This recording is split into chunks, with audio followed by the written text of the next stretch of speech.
Good morning বন্ধুরা, welcome my to channel. আমি চলে এসেছি শকুন্তলা হাজরা আর আমার ছোট্ট ব্লগ নিয়ে। দেখতে পাচ্ছ সকাল সকাল গ্যাস ধরে দিয়েছি। রনি এখন ম্যাগি খাবে, তাই গ্যাসের মধ্যে ম্যাগির জল চাপিয়ে দিয়েছি। এটা হচ্ছে আমার ছোট্ট গ্যাস। জল গরম হচ্ছে আর একটু লবণ দিয়ে দেবো। ম্যাগিতে একটু লবণ দিয়ে দিলে জানো তো বন্ধুরা, সেটা টেস্টে আলাদা হয়। তার জন্য একটু লবণ দিয়ে দেবো। এই যে দিয়ে দিলাম লবণ, একটু হালকা করে দিতে হবে, খুব লবণ দিলে ভালো লাগবে না। যে ম্যাগিটা দিয়ে দিয়েছি, ম্যাগিটা হচ্ছে গ্যাসের মধ্যে। আর আমি তোমাদের সঙ্গে কথা বলছি।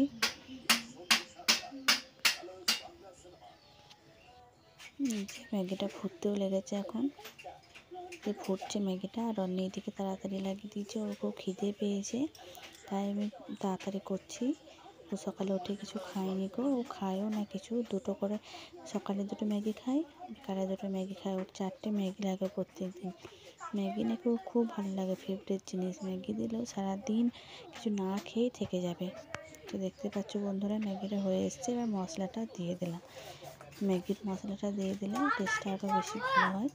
আর আমি এরকম করে ওকে ম্যাগি স্যুপ করে দিই। ও ম্যাগি আমি কোনোদিন ওকে মশলা দিয়ে ভেজে দিই না, এভাবে স্যুপ করে দিলে ও খুব ভালো খায়। তার জন্য ওকে আমি এরকম ম্যাগিটা করে দিই।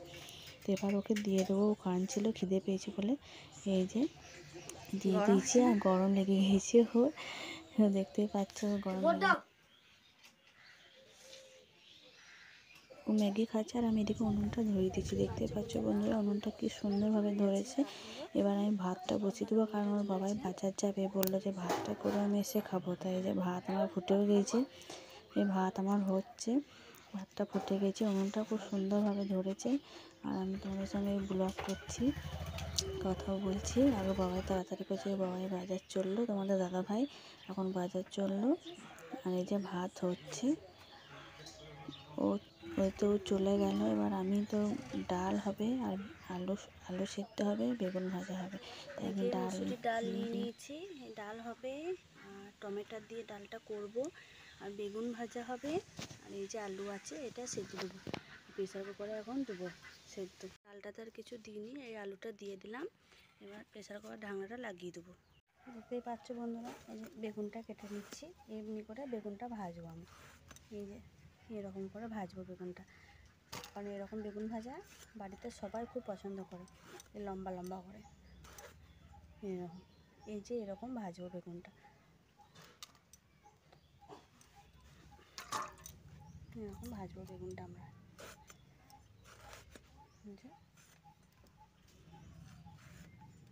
বেগুনের সিজনটা চলে গেল না বন্ধুরা, দেখতেই পাচ্ছ। ওই জন্য বেগুনগুলো একটু বীজ হয়ে গিয়েছে। এই যে একটু বীজ হয়ে গিয়েছে, যেহেতু আমার মুখটা দেখতে পাওয়া যাচ্ছে না, কারণ ক্যামেরাটা ধরার মতন কেউ নেই, তাই আমি পুরোটা দেখাতে পারছি না। শুধু এই যে স্ট্যান্ড আছে একটা, স্ট্যান্ডের মধ্যে ফোনটা রেখেছি, আর তোমাদেরকে সবটা দেখাতে পারছি না। তাই এই যে এই বেগুনটা এখন ভাজবো। গ্যাসের মধ্যে ডালটা চাপিয়ে দিয়েছি প্রেসার কুকারে ঘুরে। এবার সিটি পড়লেই হয়ে যাবে আর কি। জানো তো বন্ধুরা, নিরামিষের দিনে যদি একটু মানে আলু সেদ্ধ, ডাল, বেগুন ভাজা এইসব হয়, তাহলে ভাতটা বেশ ভালোই লাগে খেতে, তাই না?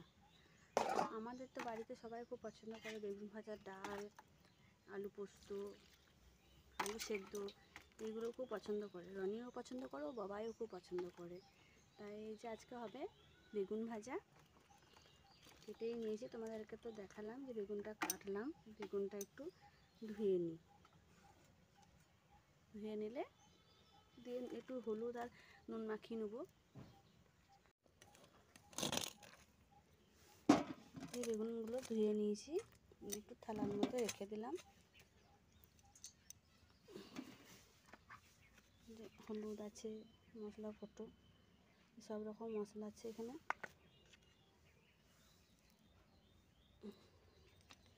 হলুদটা দিয়ে দিলাম। এবার হলুদ লবণ দিয়ে দেবো।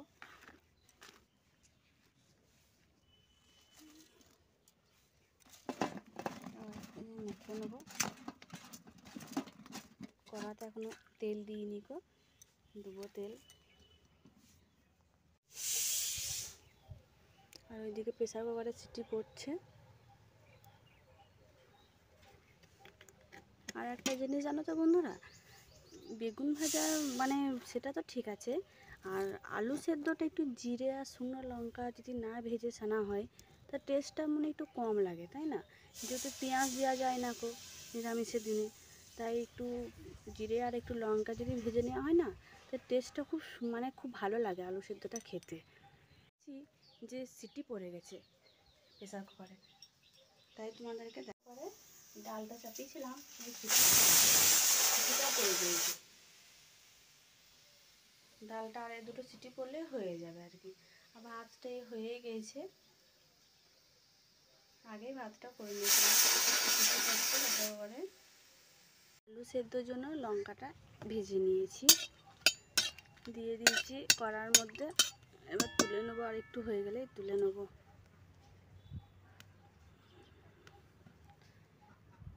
একটু ধোঁয়াও হচ্ছে, কারণ ঘুঁটো দিয়েছি, ঘুঁটো দিলে একটু ধোঁয়া হয়, তাই ধোঁয়া হয়েছে। একটু জিরে দিয়ে দিই, জিরে আর আলু ছানার জন্য জিরে দিলে জিরেটা ভালো মানে টেস্ট হয় আলু ছানাটা। তারপর তুলে নেবো একসঙ্গে দুটো। যেহেতু বন্ধুরা বেগুনটা যদি এরকম উল্টিয়ে দেওয়া হয় না তেলের মধ্যে, তাহলে তেলটা না কম খায়। দেখতেই পাচ্ছ বেগুনটাকে দিয়ে দিয়েছি কড়ার মধ্যে, এখন হচ্ছে। উল্টো করে দিলে তেল কম খায় বলে উল্টিয়ে দিয়েছি বেগুনটা। আজকে হচ্ছে রেসিপি বেগুন ভাজা, ডাল আর আলু সেদ্ধ। নিজে দেখতেই পাচ্ছ বেগুনটা খুব সুন্দর মানে কালার আসছে আস্তে আস্তে। আর উনুনে জালটা ভালো জ্বলছে এখন।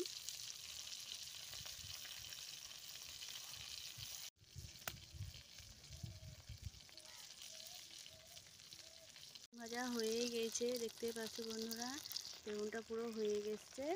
এবার এটাকে বাটির মধ্যে নামিয়ে নেব। টেনটেনা, এই তো বেগুন ভাজা হয়ে গেছে, খুব সুন্দর কালার হয়েছে। এবার খেয়ে নিলেই হবে। বেগুন ভাজা, ডাল, আলু সেদ্ধ, ভাত, ও একদম জমে যাবে আজকে দুপুরে খাবারটা।